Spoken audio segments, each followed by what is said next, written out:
இன்னைக்கு சேமியா கேசரி தாங்க பண்ண போறோம். அதுக்கு ஒரு பாக்கெட் சேமியா, நட்ஸ், ஏலக்காயும் சர்க்கரையும் அரைச்சி கொஞ்சமா எடுத்துக்கிட்டு 200 கிராம் சர்க்கரையில கொஞ்சம் ஏலக்காயோட சேர்த்து கொஞ்சமா பவுடர் பண்ணிக்கிட்டேங்க. சர்க்கரையை கடாயை வச்சு ஒரு 2 டீஸ்பூன் நெய்யை ஊற்றி அதில் நட்ஸை போட்டு பொன்னிறமா வறுத்து எடுத்து வச்சுக்கிட்டோம்.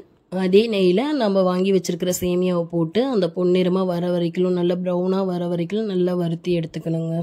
மீடியத்தில் வச்சு நல்லா வறுத்துக்கோங்க. இப்போ பாருங்கள் ஓரளவுக்கு ப்ரௌன் ஆகிட்டும் வந்துருச்சு. அதை அப்படியே ஒரு பாத்திரத்தில் போட்டு அந்த பாத்திரத்தையே வச்சு 2 சொம்பு தண்ணி ஊற்றிக்கிட்டுங்க. சேமியா எவ்வளோ எடுத்துருக்கோமோ அதுக்கு தகுந்த மாதிரி நாங்கள் தண்ணி ஊற்றிக்கிட்டோம். அதுலேயே நாங்கள் வந்து ஃபுட் கலரும் ஆட் பண்ணி வச்சுக்கிட்டோம். தண்ணி நல்லா கொதிச்சதுமே நம்ம வறுத்து வச்சிருந்த சேமியாவை அதில் போட்டு நல்லா கலரி விட்டுக்கணுங்க. சேமியாவில் கேசரி நான் இப்போ தாங்க ஃபர்ஸ்ட் டைம் சாப்பிடவே போகிறோம். நான் செய்யறதே இப்போ தான் பார்க்குறேன். இது சித்தி தம்பியோட பர்த்டேக்காக செய்யும் போதே எடுத்த வீடியோ. இப்போ தண்ணி எல்லாம் நல்லா ட்ரை ஆன உடனே ஏலக்காயும் சர்க்கரையும் பவுடர் பண்ணி வச்சிருந்தோம் இல்லைங்களா, அதில் இதோட போட்டு மிக்ஸ் பண்ணிட்டு தனியாக ஒரு 150 கிராம் 200 கிராம் எடுத்திருந்தோம். அதில் 50 கிராம் அதோட பவுடர் பண்ணதுனால இப்போ 150 கிராம் இதோட சேர்த்து நல்லா கிளறி விட்டுக்கிட்டோம். இப்ப சர்க்கரையோட அந்த தண்ணியும் இருக்கு, அது ஓரளவுக்கு நல்லா ட்ரை ஆகிற வரைக்கும் வச்சிருந்தேன். அதுக்கப்புறம் நாம வறுத்து வச்சிருந்தோம் இல்லைங்களா நட்ஸ் அதுக்குள்ள போட்டு நல்லா கிளறி விட்டுருக்குறதாங்க. ரொம்ப சிம்பிளான ரெசிபிங்க. சேமியால கூட கேசரி பண்ணலான்னு நான் ஃபர்ஸ்ட் டைம் இப்பதான் பாக்குறேன். நானும் சாப்பிட்டு பார்த்தேங்க. டேஸ்ட் ரொம்ப நல்லாவே இருந்துச்சு. நீங்களும் ஒன் டைம் ட்ரை பண்ணி பாருங்க. அவ்வளவுதாங்க, சேமியா கேசரி ரெடி. இப்ப வேற ஒரு பாத்திரத்துக்கு சேஞ்ச் பண்ணியாச்சு. உங்களுக்கு இந்த சேனல் பிடிச்சிருந்தா சப்ஸ்கிரைப் பண்ணிருங்க.